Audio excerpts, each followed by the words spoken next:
the Zoom room. It is actually either in YouTube or Facebook Live. So every week for about the next 7 or 8 weeks, we're going to encourage you to move over to YouTube or Facebook Live. And in coming weeks, we'll explain why. The other thing is, as you grab your smartphones and prepare to silence them, we're going to start encouraging folks to hit on your Facebook status the check-in. For these are the modern ways of being present in the world in new ways. So one of the ways we're going to be present this morning, right out of the gates, is through our gathering songs. And in celebration of Women's History Month, our second gathering song will feature kind of our featured composer for the month, a woman by the name of Carolyn McDade. But before we get to Carolyn's song, Lucia, get us started, if you would. Thank you, Pastor Craig. Good morning, everyone. I would love if we could all join together and join our voices singing our first gathering song, Open the Eyes of My Heart.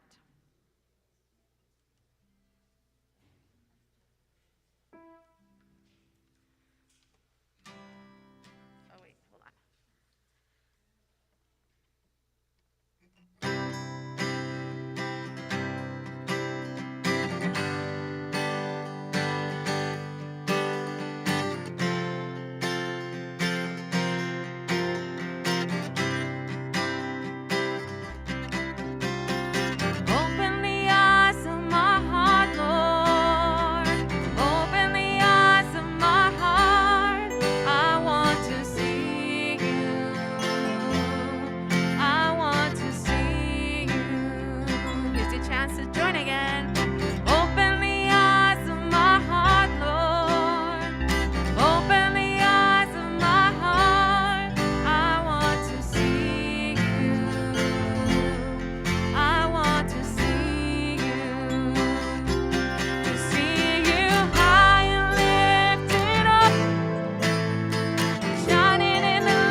Wow, that was great.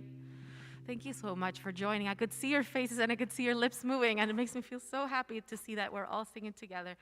So our next gathering song is So Great a Love, and it will prepare us to receive the love of God in today's message. And this song was written by Carolyn McDade, and I believe this is the last week of March where we're celebrating Women's History Month. So we love to bring songs by Carolyn in our service. And I do promise that we will bring them back throughout the year because some of them are really beautiful, and we don't want it to be just a one-month thing. So here we go. Let's try all to join singing So Great a Love.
right, we'll see how the microphone is working.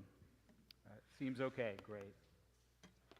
So, before I do the words of welcome today, yesterday in the worship team meeting, we were talking about some of the tensions, especially around music and service. Because some of us come and we want the old favorites. Well, here's the dilemma. The old favorites were written by white European men. And so when we start observing months like Black History Month, like Women's History, LGBT history, guess what it means? New music. So I am so grateful for you all, for your patience, because living the values that we stand for here is more than just lip service. It's about everything in worship, and that's exciting. So for those who are joining us perhaps for the first time online or in person, let me say this about the community that you've joined. Woodland Hills Community Church is a part of a network of nearly 5,000 congregations in the United States called the United Church of Christ. Each of us in our own way proclaims a gospel that says no matter who you are or where you are on life's journey, you are welcome here. There are three values that are defining for us, and that is we are a just peace church, and in a day when war has broken out in places like the Ukraine, that commitment is so special. We are a progressive Christian community that says you don't have to denigrate or deny the faith of another human being or another faith tradition altogether in order for us to follow in the ways of Jesus. And finally, we are an open and affirming community that goes that extra mile, as I was saying about the music, to really make communities visible that were never visible before. Because when we show up as who we are, the space is more sacred. Now, today, as a part of our welcome, we are going to play a video that talks about how these values get lived out today as we join with churches around the country for a special offering known as One Great Hour of Sharing. And this little video snippet will give you a sense of who we are and how we are in the world together. So with that, if our sound would cue up the video, we will see love in action.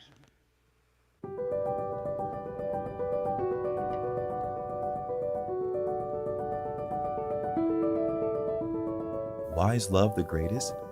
Because love is action. Love is resilient. Love is compassionate.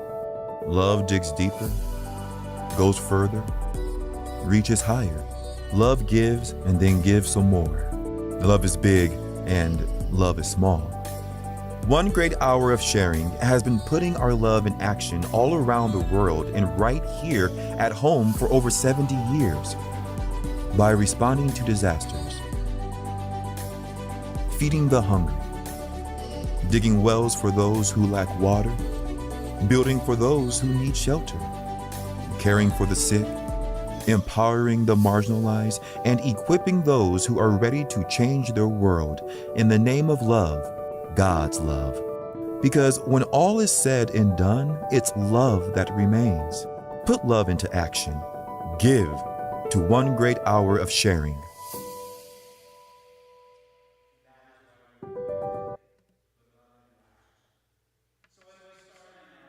To do so, I will invite you to join with myself and Eric as we lead you in today's call to worship in this fourth Sunday of a season called Lent. Happy are those who experience the grace of God.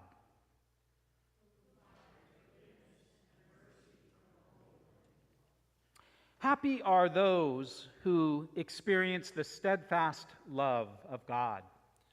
Who find peace even in times of trial. Now, in this last line, I want you to wake up. It sounds like we're reading the sentences with question marks. Let's pretend there's an exclamation mark for the last line. Happy are those who experience rest in God. Who find Sabbath to renew their spirit. Beautiful. So friends, we are going to do one of the old favorites of the faith, a song called Just As I Am. But sometimes we can take those old familiars and add new meaning by simply singing them in a slightly different musical way. Some of us on television, for instance, saw this at Billy Graham revivals and heard it sung as a funeral dirge. we ain't going to start worship with a funeral dirge. We're going to sing it a little more lively. But let us celebrate today that each of us comes into this space just as we are.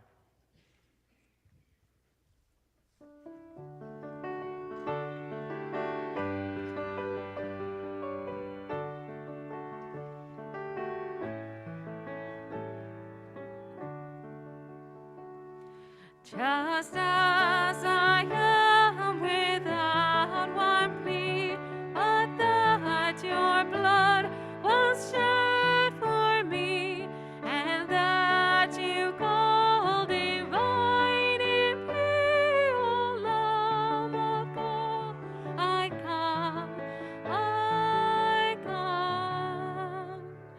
Just as I am, though tossed about with many a conflict, many a doubt, fightings and fears within, without, the Lamb of God, I come, I come. Just as I am, you will receive, will welcome, and winds relieve, because your promise I believe, O Lamb of God, I come, I come. Just as I am, your love unknown has broken every barrier down.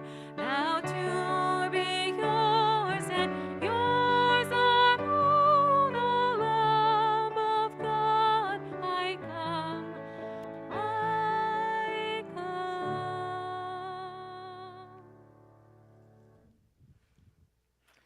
And as we come, each of us brings our own light, especially our kiddos. So to invite the space of the kids to come, Lucia, will you sing them in with This Little Light of Mine? Most certainly.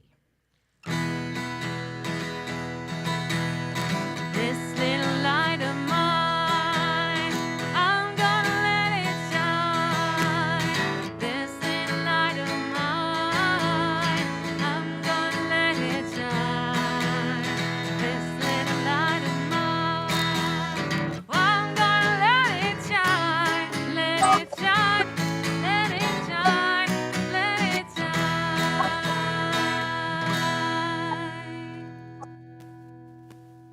Alrighty. Let's see. I'm going to need, well, it looks like the helpers that I need is here. Emma and I worked out something today on a day where birthdays are kind of front and center for us. Many of us know that we have a member turning 100 this weekend, Ted, who is part of a wonderful celebration with family today. But this week we have another set of birthdays that actually happen on the same day. And so for the children's time, I asked Emma if we could do a special privilege or favor by celebrating those birthdays. So I'm going to ask that Wayne and his daughter Gracie come forward. This is one of the few times in my life I've seen a father and a daughter share a birthday. Theirs is March 30th. So if you would come forward. So one of the things you hear me say a lot is how I celebrate that at this church, we don't do what a lot of churches do. They'll set apart maybe one Sunday a year for Youth Sunday, or if you're lucky, once a quarter. But at our church, really since its inception 75 years ago, the youth and the youth programming is front and center. And these two people have provided things during the last 2 years of COVID that would not simply have happened had it not been for them. And we are where we are today because of them. So I wanted to use this chance to celebrate. Wayne has done many things, ranging from establishing a youth band, producing all of the group choruses or videos, both adult and children, that you've seen produced. And he's even on the leadership team and works in the sound booth. So Wayne does so much, and Gracie does everything that's needed. You know, if you want to know about Gracie, not just that what she sings in front when we need a song leader in a pinch or other things, but last Saturday, when she had a whole bunch of schoolwork that she needed to do, at the last moment, her mom went up to her and said, Gracie, we need you to clean up after the birthday bash. And guess who stayed at the age of 15 and 51 weeks and did that when not many kids would? So to celebrate, I wanted to have a little fun with them. And any of you who know about churches know that when we celebrate an honor, we're often on pretty tight budgets, so we have to get creative. So here's what we did to get creative. We found something that Wayne absolutely loves and adores. These are Twizzlers. And you might say, well, what about Gracie? What'd she get out of this? Well, here's what she gets. I am giving all of the Twizzlers to Gracie. And Gracie can use this as collateral with her dad to negotiate a follow-up birthday present. How's that for making the most of our resources? So, and with that, a card to express our love to each of you. Oops, happy birthday. Thank you. Absolutely. They both hate to be recognized. That's why we had to work so hard to try to surprise them when everything is planned. So thank you for letting us do something a little different.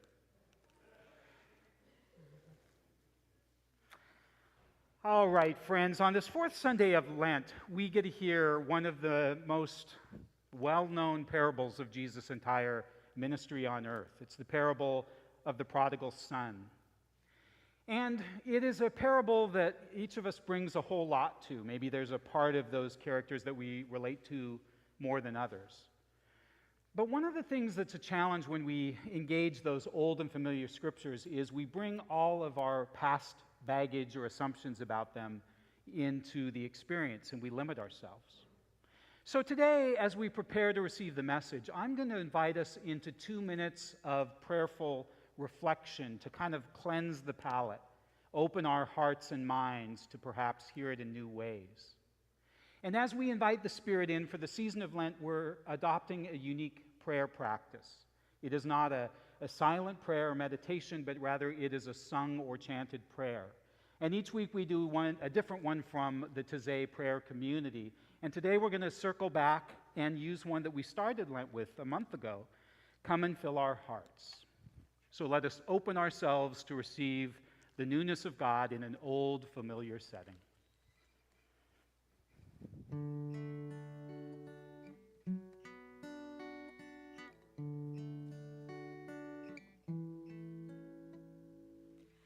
Come and fill our hearts with your peace. You alone, O Lord, are holy. Come and fill our hearts with your peace. Alleluia.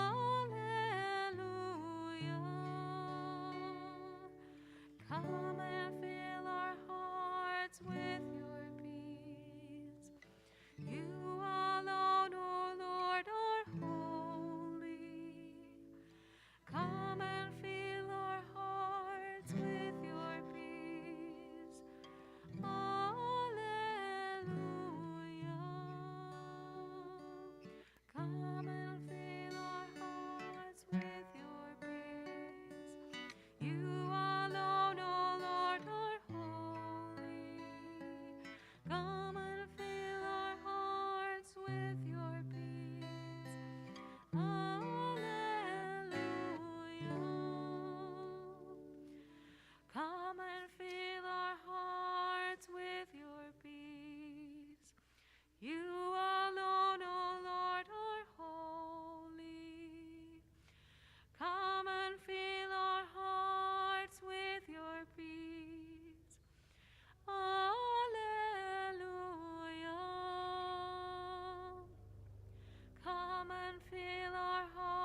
that makes the season of Lent different than Advent in December is that in December or Advent, we're building up to something exciting and wonderful.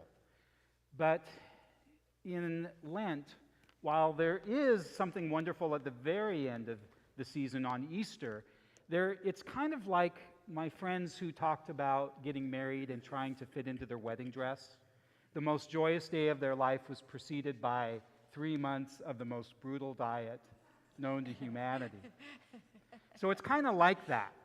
But what's wonderful is in the season of Lent, when they looked at the calendar, they said, we can't have 46 days of heaviness. We need to carve out Sundays as a chance for people to catch their breath. That's why when we count on the calendar, Lent is 40 rather than 46 days. Sunday is our reprieve. So here this Sunday, the Chancel Choir is giving us a wonderful reprieve as they share with us today, Standing in the Light of Love. The reason we chose this song, Yeah. am I on now? There we go. The reason we chose this song is to go along with today's theme of embracing love. This song reminds us that love is always around us. We can feel it, we can see it, we can share it, and know that we can all be a good example to others by following the example of Jesus, who embraced everyone with his love.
Thank you.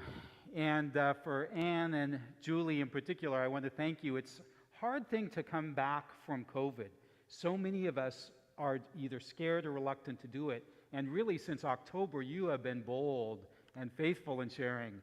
And so I just want to thank you. But the good news is they're going to be growing. By Easter, we're going to have about 2.5 times the number of choral members. So I'm excited about that. Again, no, not to take away from Julie and Anne. They've done such a great job that folks are feeling more ready and comfortable to come back.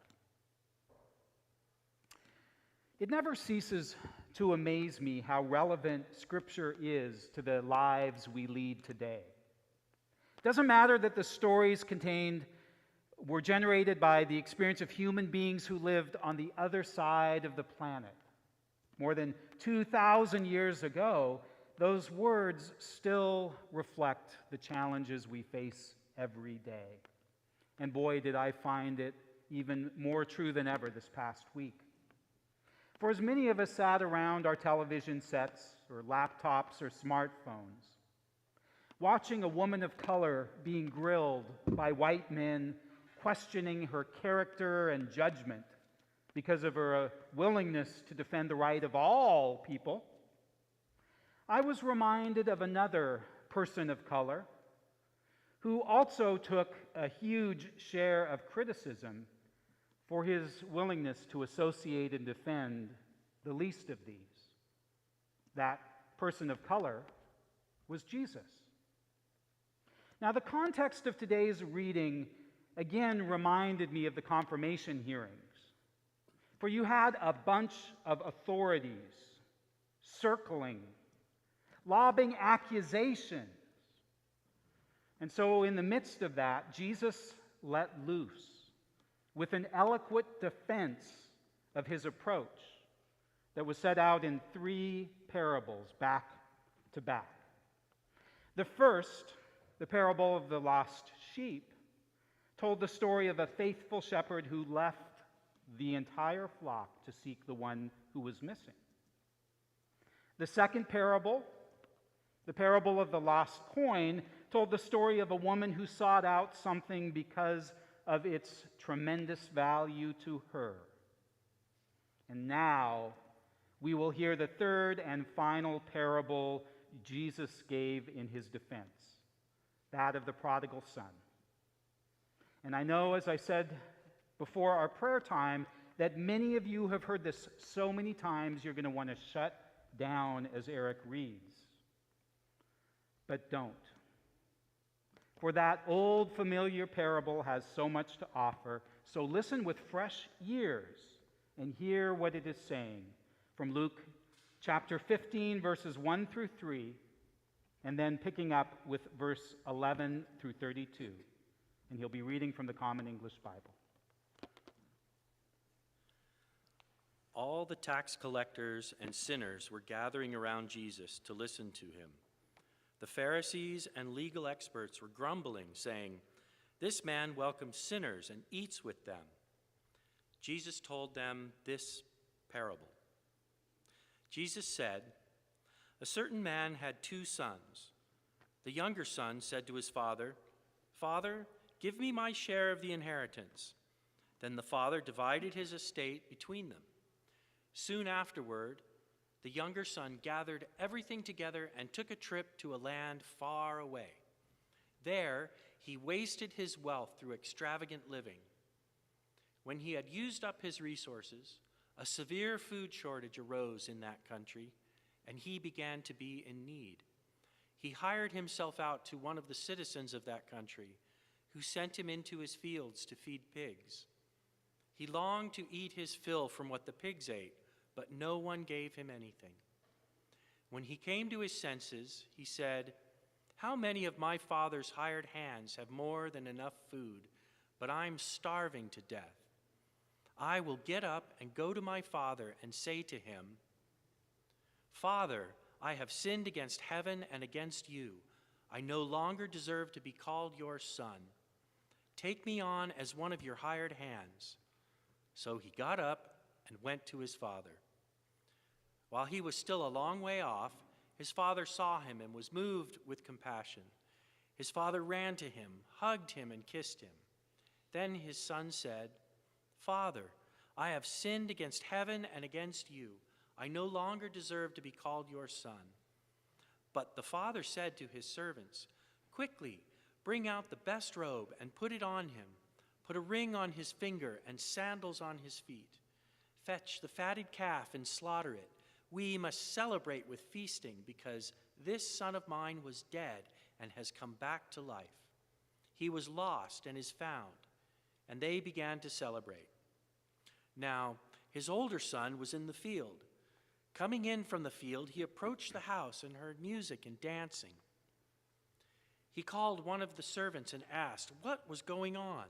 The servant replied, "Your brother has arrived, and your father has slaughtered the fatted calf because he received his son back safe and sound."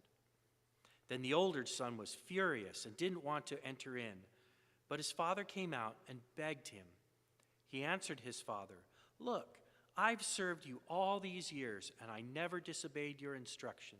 Yet you've never given me as much as a young goat so I could celebrate with my friends. But when this son of yours returned, after gobbling up your estate on prostitutes, you slaughtered the fatted calf for him." Then his father said, "Son, you are always with me, and everything I have is yours. But we had to celebrate and be glad because this brother of yours was dead and is alive. He was lost and is found."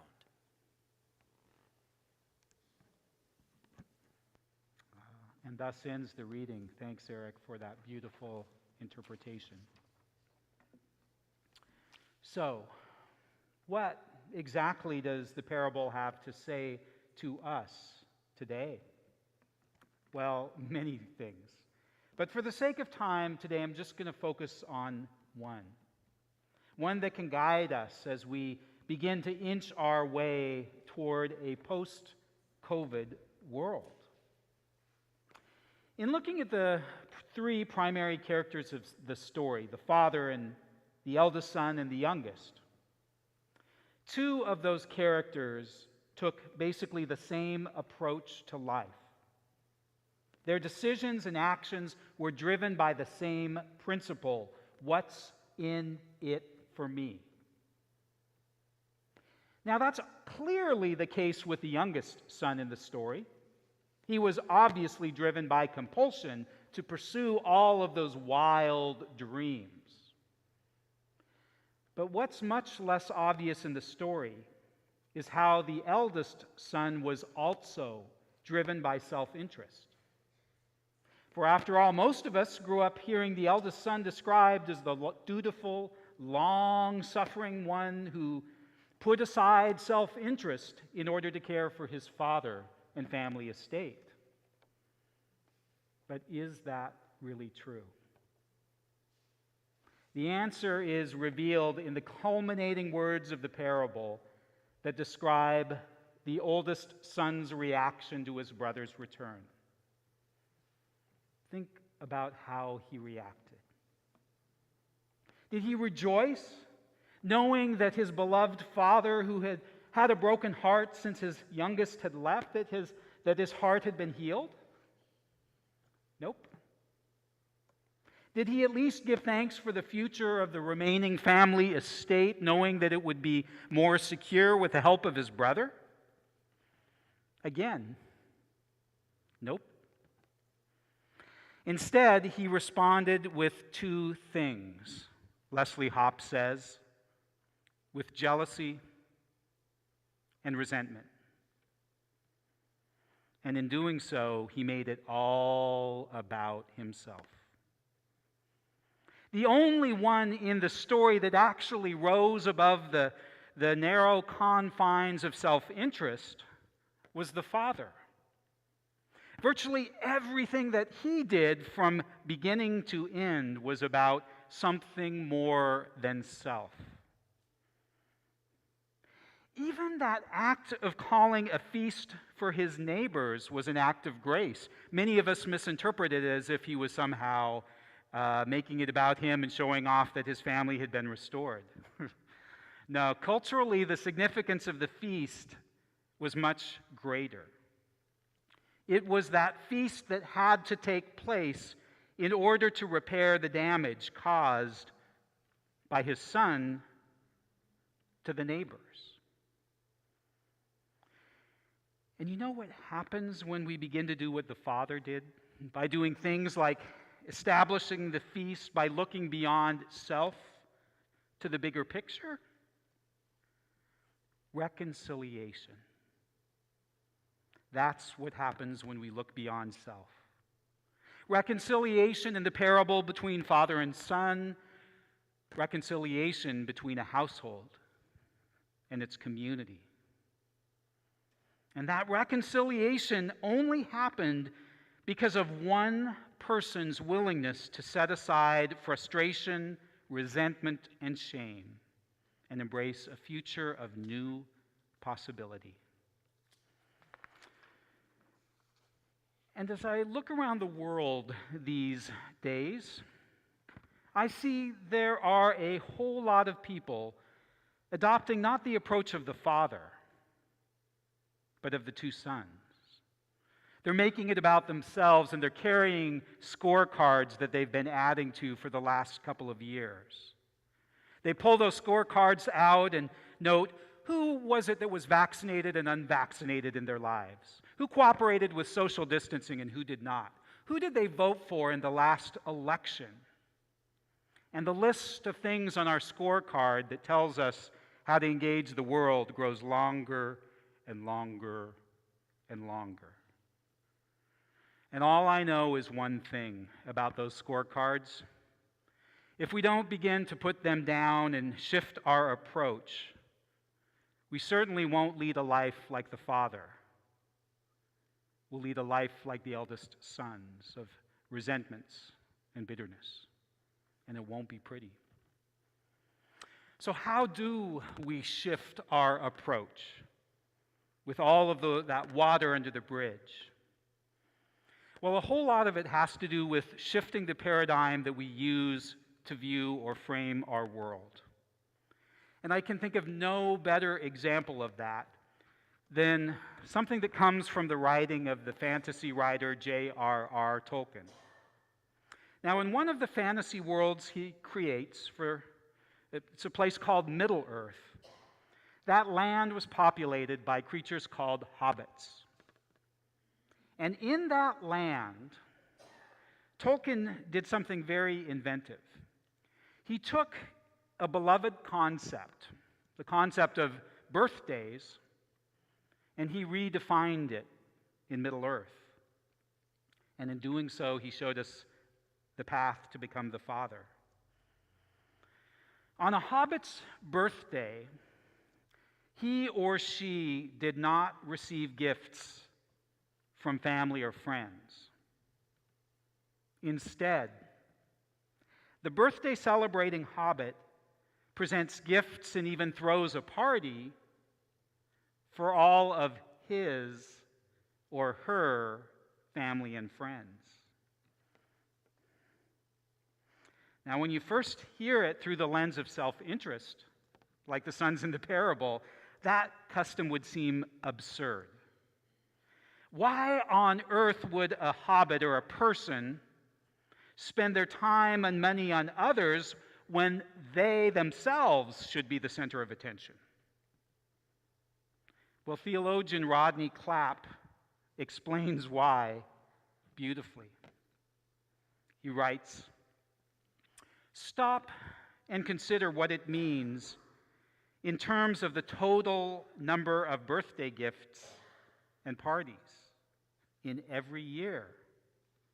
Instead of celebrating just one birthday, mine, once a year, the hobbit celebrates birthdays many, many times. In fact, on each and every day of a loved one, there is a wonderful celebration." And this week I had a chance to see a group of people taking on the approach of the hobbits, even though Tolkien wasn't there to write the story for us. A group of people who took on the approach of the Father and played it out beautifully, and it was the leaders of this church. For as public policy has shifted, and masks are no longer an absolute requirement in indoor and outdoor gatherings, it would have been easy for them to take the path of self-interest, the path of the sons, and tell everyone, stop wearing masks. But they didn't. For like the Father in the parable, our church leaders looked at the bigger picture.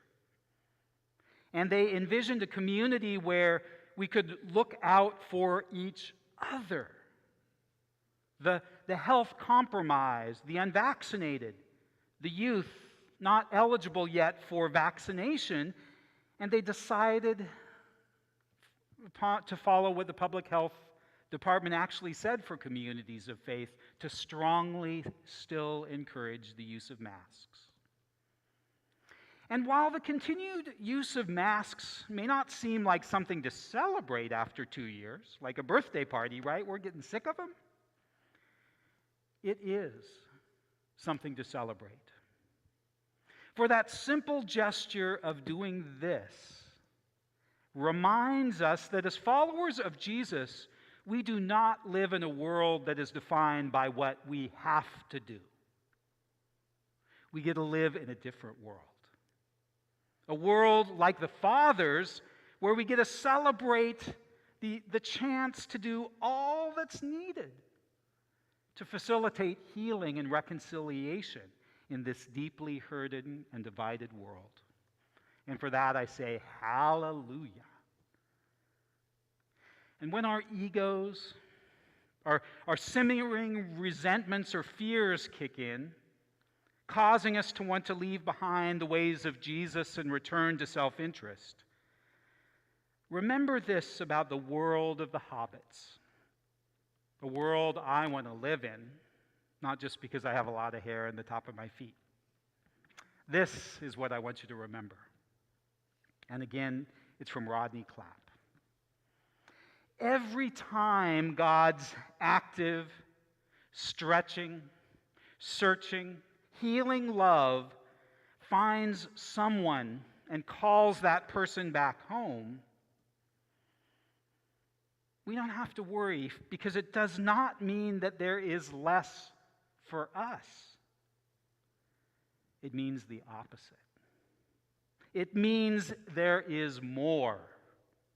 More wine, more feasting, more health, more music, more dancing, and it means another and even bigger party than ever. That's what lies on the other side of COVID. So let us remember that and live lives of extravagant, of shocking, of amazing, and for some people, of offensive grace. For if we do, then we'll have a party. Amen.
you for that beautiful musical message.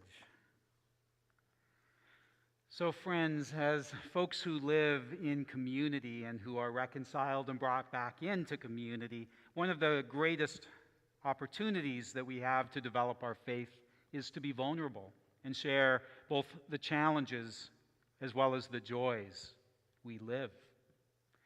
And for those who come into the sanctuary, they have an opportunity to fill out a yellow prayer card, so I'll share those.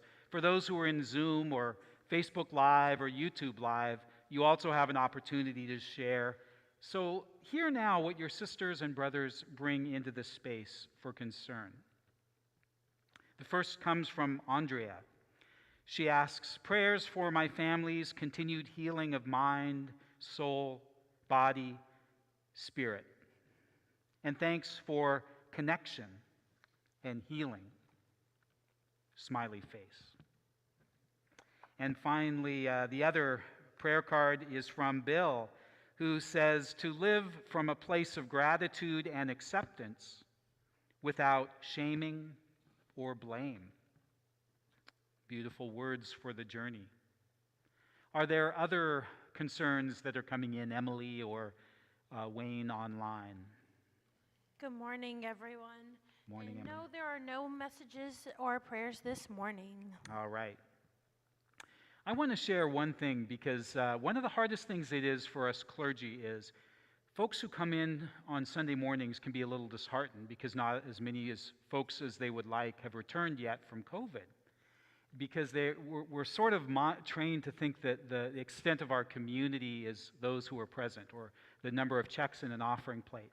So I had our financial assistant pull up some financial information, and I want to celebrate this with you.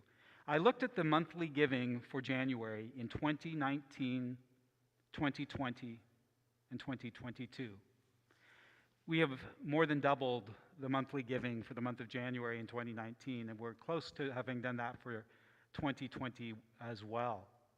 So I am so thankful for all of the ways of support that have come in. And while there may not be as many bodies in the pew on Sunday mornings, we have never reached more around the globe through the week as folks look at the taped service on Mondays and Wednesdays and Saturday mornings at 7:30.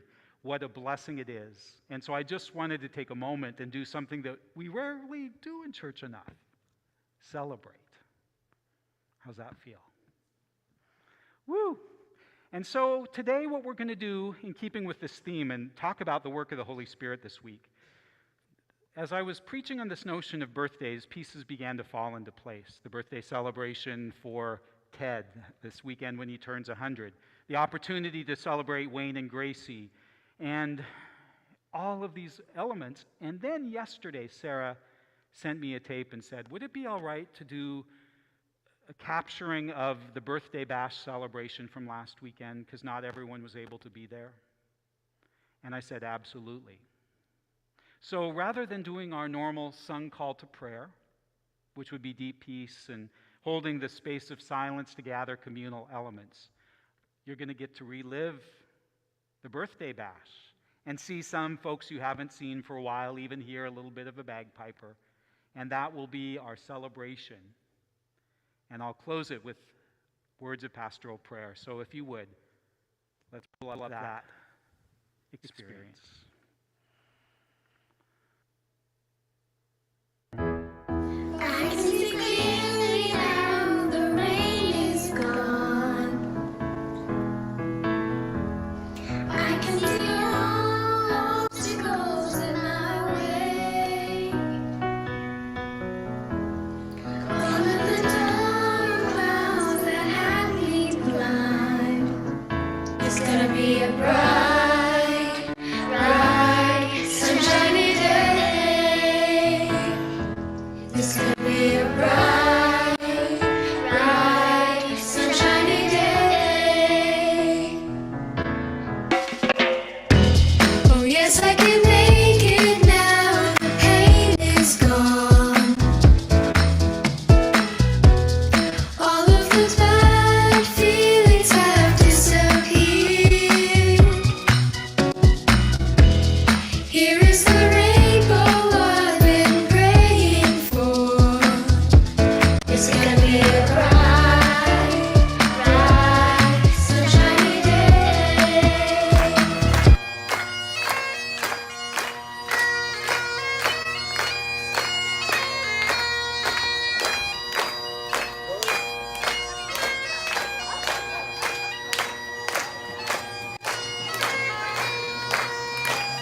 Let us be in the attitude of prayer. Gracious God, while the song that called us to prayer might have been different this week, instead of deep peace, we heard, I can see clearly now, as sung by the children of this community. That, in fact, is what our spiritual life allows us to do.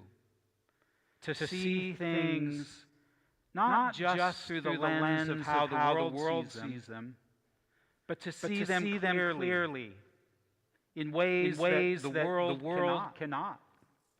To look at the context of our individual and collective lives, and where the world sees brokenness and despair, our faith allows us to see something different: hope and healing.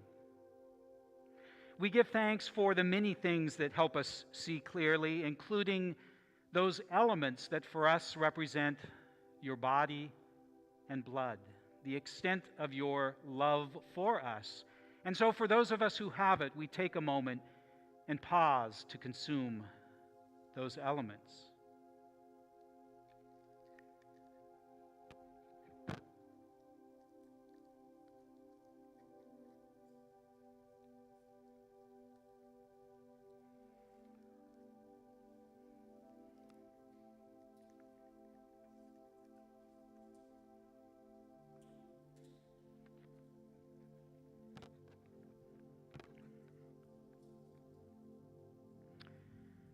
And finally, gracious God, we know that when we look at the story of our lives, while we wished we were always a person whose character and approach represented that of the Father, we know that there are those parts and places of us that look a whole lot like the younger son, and the older as well.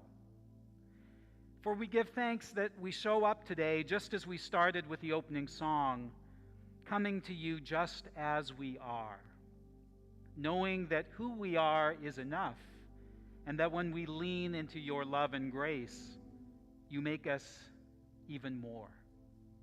We give thanks for the many ways in which you do that, including a prayer that Jesus left with his beloved, a prayer that we now lift together as well as we pray, Our Father, who art in heaven, hallowed be thy name. Thy kingdom come, thy will be done, on earth as it is in heaven. Give us this day our daily bread, and forgive us our trespasses, as we forgive those who trespass against us. And lead us not into temptation, but deliver us from evil. For thine is the kingdom, and the power, and the glory forever. Amen.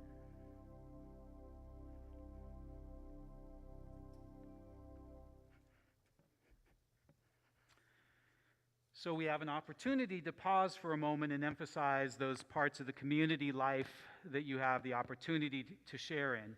And for those who are listening on the telephone via Zoom, I'm just going to name those documents. Some of you might wonder why I'm reading what's on the wall, but it's for our listeners at home. You can join our email list by texting to the number 42828, WHCC. And all you have to do is enter your email and you'll be signed up. You can also go to our website 24 hours a day, 7 days a week at woodlandhillscommunitychurch.org. And if you go to /updates, you'll see everything there and all the links on Zoom or YouTube to get where you need to be.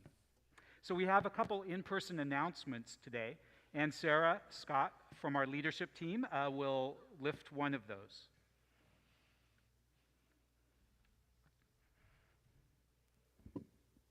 Good morning, everyone. Good morning. I have two announcements, both mission related, so I thought I would just take a moment to reread our mission statement. It says, "We are called by God to develop educational and outreach programs for our youth, minister to the needs of the people in our communities, provide opportunities for spiritual nurture and care, help people discover their purpose, and make a difference in the world." So this week we have two opportunities to live into our mission. And the first one is the UCC One Great Hour of Sharing offering, which I know you guys saw the video earlier. You can donate to this offering by writing a check and writing OGHS in the memo, or you can do it online using the Give app. There's an option if you just swipe to the right for all the different fundraisers we have. And I did set a goal again this year of $1,000 for this offering, which to me doesn't seem unreasonable, because if we have 100 members and everyone donates just $10, then it's not difficult to hit our goal. The second announcement I have is for the First Friday Food Drive. It's coming up this Friday on April 1st.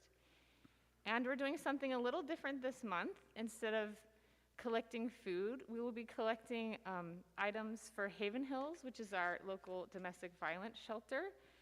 And they have requested some personal hygiene items, things like body sponges, hairbrushes, shampoo and conditioner, deodorant, and also some cleaning supplies, cloth dish towels, paper towels, dish soap. The list of these items will be in the Thursday email and also posted to the updates section of our website.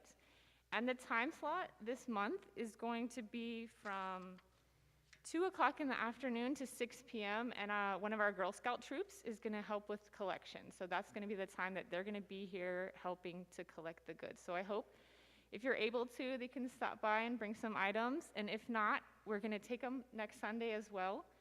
So you'll have an opportunity to bring them at that time. Thank you, everybody, so much for all your participation. We really appreciate it as we, like I said, want to live into our mission to help the community around us, near and far. Beautiful.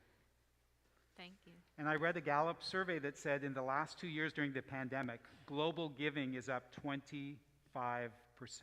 So while I was bragging about us, we ain't that special because everyone's doing it. So get on that giving bandwagon.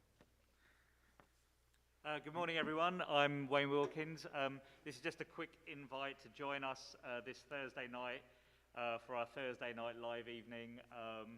And of course, it's an open invitation for anybody who wants to come and sing a song or share a story with us. But otherwise, just if you log onto our Facebook or YouTube pages, just come and join us, leave us a few comments, and let us know what songs you like or what stories you'd like to hear. Just your feedback would be great. But we'd love to see you on Thursday night. So And again, that will be on YouTube and Facebook Live only. It is not offered via Zoom. And, you know, I chuckle because I have someone who will tell me, I have a friend who would be a perfect performer, but they live in New York. And I say, and your point is? Internet, babies, internet. So friends, as we live into, another announcement as well, Kathy, if you would go to the microphone, that'd be great. I get in trouble if microphones aren't involved.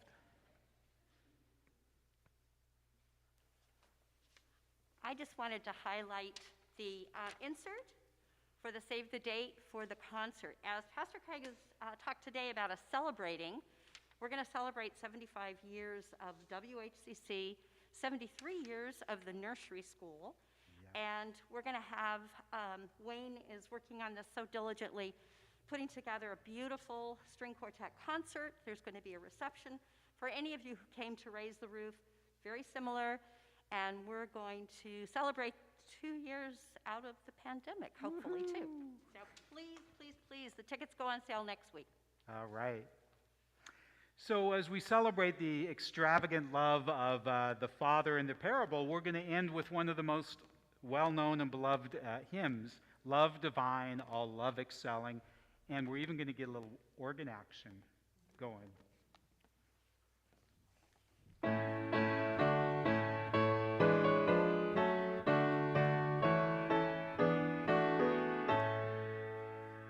Love divine, all loves excelling, joy of heaven on earth be found. Makes in us a home of dwelling, all your faithful mercies crown. Jesus, you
So when I first got into 12 Steps programs, there was one step that almost drove me out of it before I got started, and that is step 8.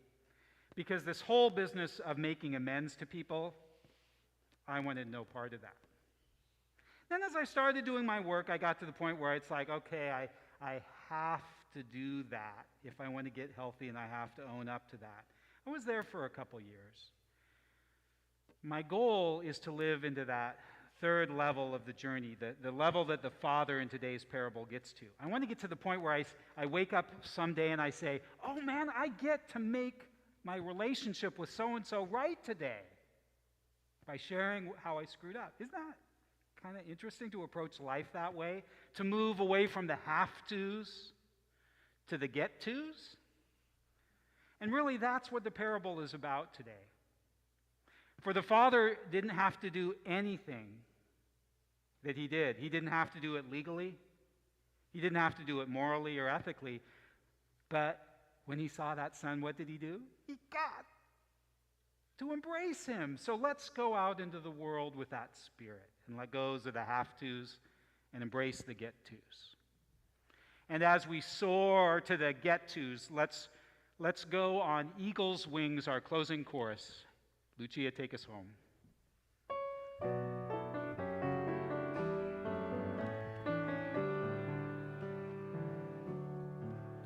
Come